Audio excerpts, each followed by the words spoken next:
Hello, and welcome to this American History podcast entitled The Confederation Era.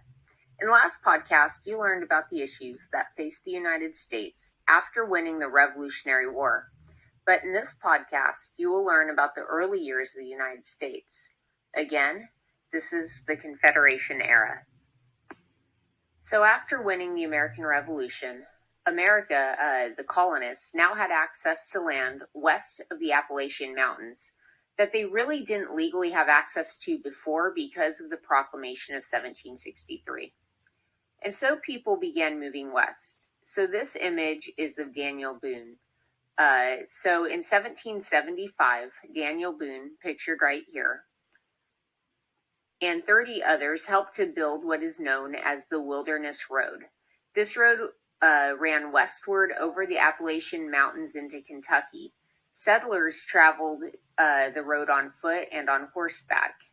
Now they're going into this area that is not vacant. There are Native Americans there.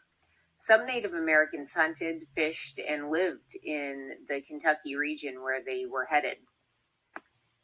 The movement of the settlers there led to violence between the Native Americans and the settlers, but you think that's going to stop the settlers from going there? No. Settlers continued coming despite the violence, and by 1790, around 100,000 Americans lived in this area.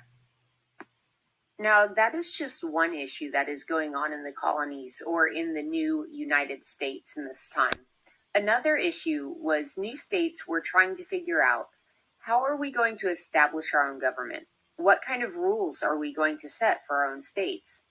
Well, after the colonies became independent, each state set out to create its own government.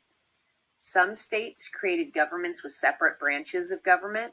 Some included a Bill of Rights as part of the Constitution. And a Bill of Rights, we'll learn more about that later, but a Bill of Rights is a listing of rights that are guaranteed you by the government.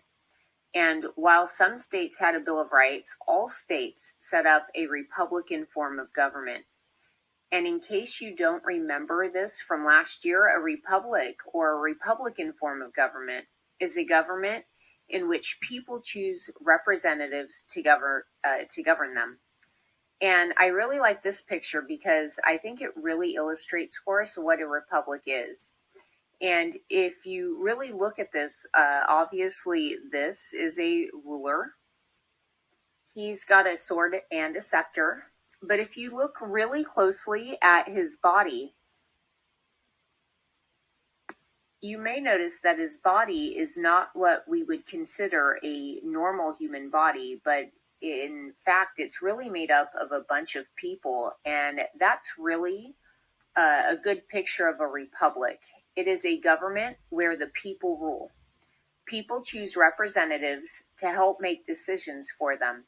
But in a republic, people rule in a republic with the consent of the governed. That's why I think this picture is a good representation of republicanism or a republic. Well, that really explains what states were doing at this time. They were writing their own state constitutions and deciding for themselves what is our state, what kind of rules are our state going to live by. But that doesn't explain about the federal government. The national government still has to make some decisions on its own. How is the national government going to function? Well, in 1776, the Continental Congress met to set up a national government. They agreed on a plan called the Articles of Confederation. And this image is a painting of some of our founding fathers getting together and working out these Articles of Confederation, or this first written plan of government. The Articles of Confederation gave much power to the states and little power to the national government. So this is supposed to illustrate that the national government was very weak and that state governments were strong. And this really was brought about because the states of the people in each state remembered back to what it was like to be under a king. And there was no way they were going to give a king or a national government ultimate powers. So they gave more power to the states and less power to the national governments. But they did give some power to the national government, just not all of it. So the government was run by a Confederation Congress, or a group of people, not just one person, and each state was represented in the Congress. Each state had one vote. Under the Articles, most important powers were left to the states. For example, the states had the power to tax. There's no way they were going to give that power to one all-powerful person like a king, which is what they had already experienced. The states were also left in control of any Western lands that were not left under the control of any one particular state. By 1781, all of the states had given up any claims or any disputes they had against the idea of accepting these articles. And the United States then had an official national government. Again, our first written plan of government was known as the Articles of Confederation. Well, now the national government had to figure out, what are we going to do with this new land that isn't claimed by anybody? How are we going to get people out there? How are we going to divide it up into townships? How are we going to develop, what kind of rules are we going to set for statehood? And how can territories become states? These were some important questions facing the Confederation Congress. What to do with Western lands? So Congress passed laws on how to divide and govern these lands. So the first one is called the Land Ordinance of 1785. Land Ordinance of 1785.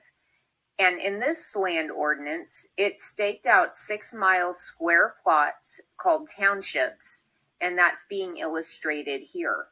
So you have 36 pieces, 6 miles by 6 miles, and within those, they are divided even more. And we'll talk about that later. These would develop what are called townships. These lands that were being divided up into what are called townships, these lands would later become known as the Northwest Territory. And those are illustrated right here with these states. Now, once they had figured out how to divide them out into townships, then they started thinking, how are we going to have these become states? So they passed a law called the Northwest Ordinance, and here's what that said.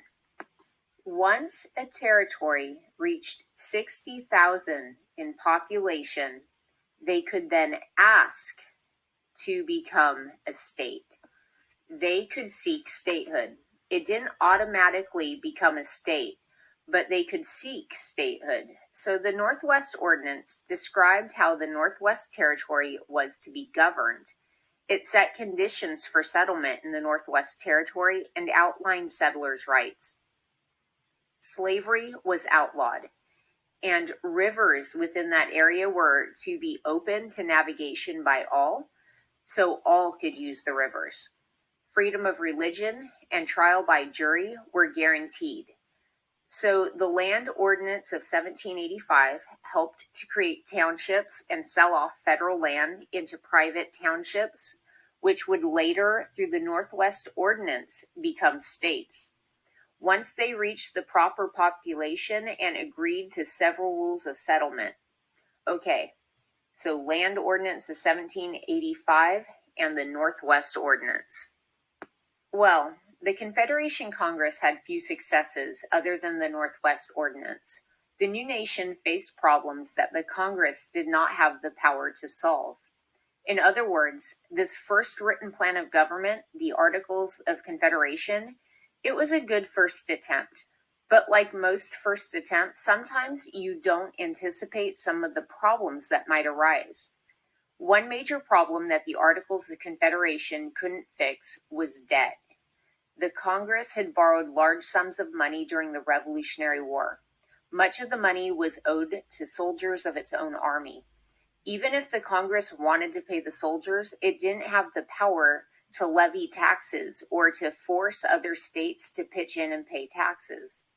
It depended on the states to send money, but the states had very little money to send to Congress. And listed on your screen here, there are several other weaknesses of the Articles of Confederation. First of all, one vote for each state, regardless of the size. That's going to be a problem because that's going to cause conflict between the different size states. Small states are going to think that they ought to have an equal voice with larger states, and larger states having more people naturally would think that they should have a larger voice in making decisions. Congress was powerless, we just talked about this, to collect taxes. Congress was powerless to regulate foreign and interstate commerce, meaning that sometimes states didn't treat each other fairly when it came to trade, and the federal government didn't have any control over that. There was no executive or no president to enforce laws that were passed by Congress. There was no national court system when it came to deciding problems in between states. If you wanted to make any changes, the Articles of Confederation said that all states had to agree. And that's going to be very hard to make that happen. And 9 out of 13 states had to agree in order to pass a law. And that's going to make passing laws difficult. And lastly, the Articles of Confederation was really only a firm league of friendship.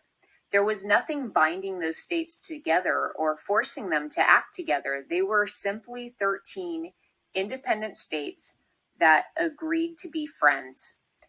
And there's some pretty glaring problems with the Articles of Confederation. And while they had some successes, not everything was a success.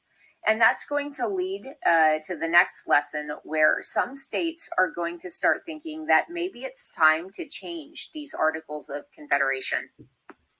Well, we talked about some of the money issues, and here's a specific example: Shays' Rebellion. People throughout the nation faced hard times. In Massachusetts, farmers fell deeply into debt. Taxes in Massachusetts were very high. Those that could not pay their debts lost their land and they were jailed. In 1787, farmers in Massachusetts held a tax protest. They asked the state legislature for relief from their debts. They asked for help. The legislature, they refused.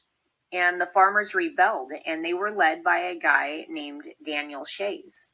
This rebellion became known as Shays' Rebellion. The Massachusetts militia killed 4 protesters, and although the protesters were defeated, the people won the sympathy of many Americans, and many people felt that the nation needed to have a stronger national government to help solve its problems, and that's really where we're going to end. This rebellion really highlighted for many people the weakness of the national government to step in if a whole-scale rebellion took place. So the rebellion that came about because of this financial crisis in Massachusetts really caused fear to many Americans that our Articles of Confederation was too weak. And this rebellion is what caused more and more states to say, we need to make a change. Well, there you go. In this podcast, we learned about the early years of the United States. We learned about the Articles of Confederation and its weaknesses. And in the next lesson, we're going to learn about how these problems led to the creation of the United States Constitution. Thanks for listening. Have a great day.